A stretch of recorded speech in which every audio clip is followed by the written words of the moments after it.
Hello there. Is this Skydive Swansea? Hi. Oh yeah, I'm just wondering. Well, me and my friend are trying to do a booking for a jump. We were just wondering when we'd be able to do it because we were hoping to do it in the next few weeks, if possible. Yeah, I've got the form here and I've just filled it out. Chest still needs to fill us out. I've done it. It's just all the payment stuff. And when we're doing it the 13th of February at midday. So I'm committed to this, and at the moment I'm really looking forward to it. But I just got to fill out all the boring stuff first before we can get to the interesting stuff.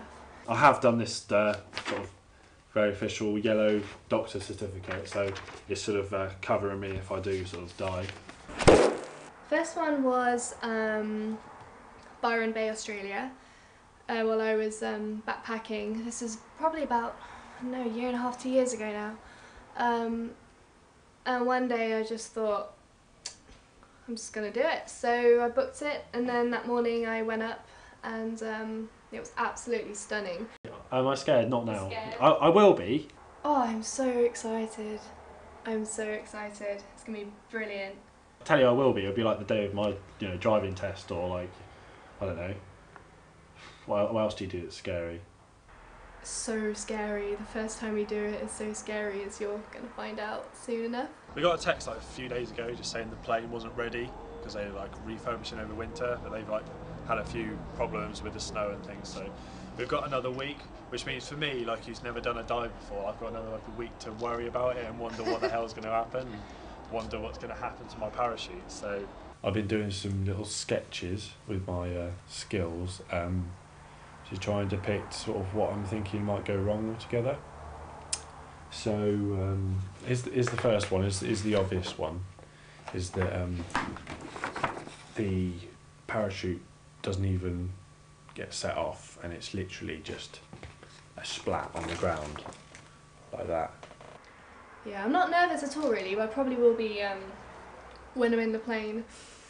A parachute filled with oranges instead. It's hard to explain the actual experience of falling out of an aeroplane because it's not something your brain can comprehend.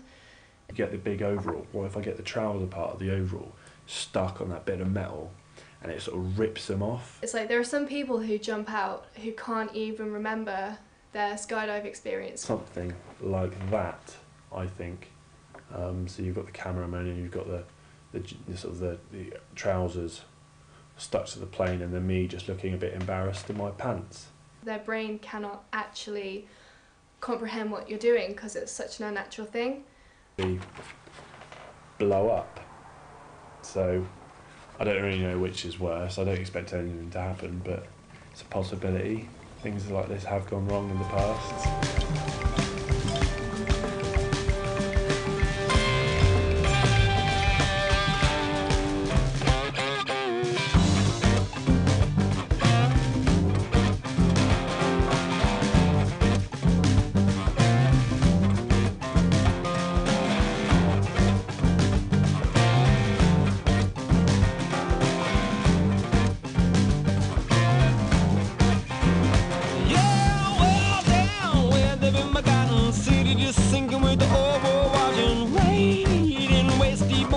Living on my roof in the land of forgotten. Hey, to the deaf giant with the big muscles, why you moving so slow? Cold, conquering the valley, holding the book, I got nothing to show.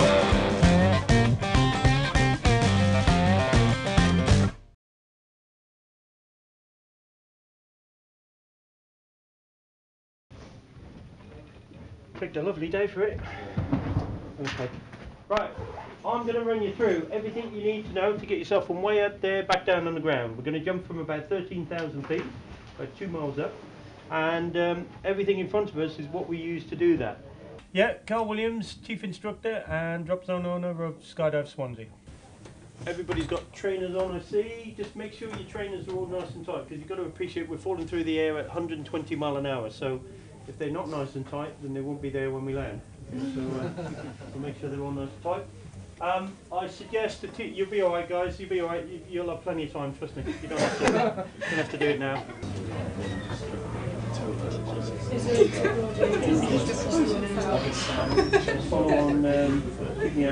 Yeah, I spent 17 years in the army and then decided to call it a day and open up and set up myself.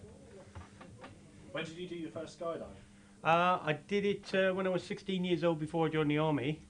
I did 2 jumps on that day and then didn't jump again until I was about 24 years old, and been doing it ever since.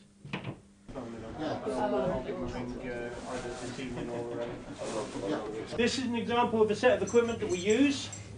We carry 2 parachutes on board, got a main parachute here and a backup here. I personally have had to use a reserve once in about 2,000 tandems, so it's not a regular occurrence, but it's nice to know it's there. We have to give you some kind of headgear, so this is it. Biggles look-alike hat, and on the back of the hat we got the goggles. Now, bearing in mind the speed that we're travelling, imagine driving your car 120 mile an hour and sticking your head out the sunroof. So we're going to leave the plane at about 12.5, 13,000 feet. We're going to free fall down to about 6,000 feet when the instructor will deploy the parachute. If anything happened, for whatever reason, this would work it out if you're getting too low to the ground and automatically deploy a parachute. We've never had to rely on one of these here. It's good that it's there, but bearing in mind the instructor's got thousands of jumps experience, then, you know, like I say, you're benefiting from that experience, but you never know. So we've got that. He's the boss, Carl's the boss, like, and is, you know, he's a bit of a hard taskmaster, but it is good work with him, yeah. I haven't gone for my tandem rate yet. I work as a cameraman, but I will be going for it this year.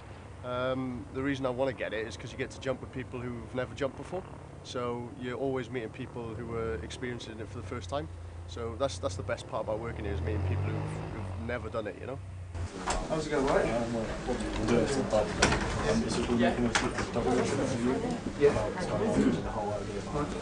I asked you. Let me drop my kit. No, sorry mate, 2 seconds. No, I'll Skype yourself.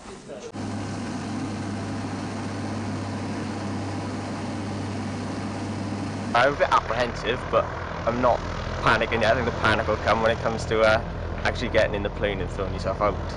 They said 2,000 jumps, didn't they? 2,000 jumps, and he's never had to use the reserve, so.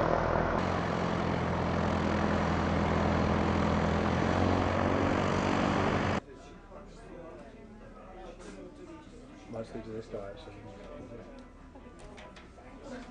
Right? Can we have a word? What's that? Can I speak to you? Yeah? How did it go? Brilliant. Yeah? Absolutely blew out all expectations as well. I didn't think it was going to be that good. Got an adrenaline rush? Yeah, it just felt surreal, if that makes sense. Just sat on the door of a plane, just about to jump out. Would you do it again? Yeah, definitely. Oh, without a shadow of a doubt. Did you feel safe next to whoever you were strapped onto? Yeah. I did feel safe all the way down. Parachute was strange, you know, but I thought it would be a bit more sudden than that. Yeah. Like folds out slowly with it.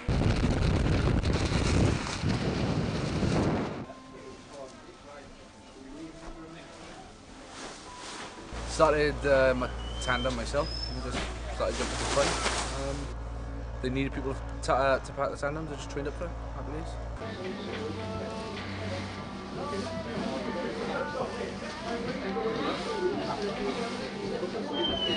It takes over life, trust me. What else do you do for work? Sell power tools. Yeah. So work 5 days a week, and then the 2 days I got off, I'm down here packing. Packing and jumping.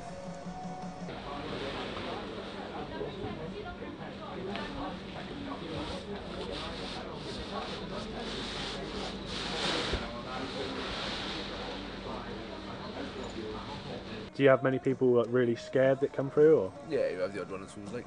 They tend to be the bigger guys that act hard on the ground, and then when they get in the plane and their face turns white, then yeah, good times. Well, basically, a lot of administration goes into running a parachute centre. So during the week, I mean, invariably we normally book in about 50, 60 people a weekend. So that takes a lot of paperwork, a lot of effort, and yeah, that's what I do during the week, apart from drinking lots of beer. It's not sort of a career choice. The people who fall into it would just be at the DZ anyway, you know, so they'd be here packing and things, and even on the bad weather days you get the boys coming down just because through routine, so you just want to be here, you know, and So I wouldn't say it was a career choice, it's more of like a, I don't know, a lifestyle choice, I suppose. I'm just a club member, basically, general jumper. Just happened to be sitting on the desk when you guys walked in, so that's why I'm here now. What do your family and friends make of it? They're okay with it, really. You know, people are generally interested to see what it's about. I think when you know someone who's in the sport, you get the other side of it, which you don't often see on television and some of the other things. So, yeah, people are generally interested and, you know, ask questions and stuff.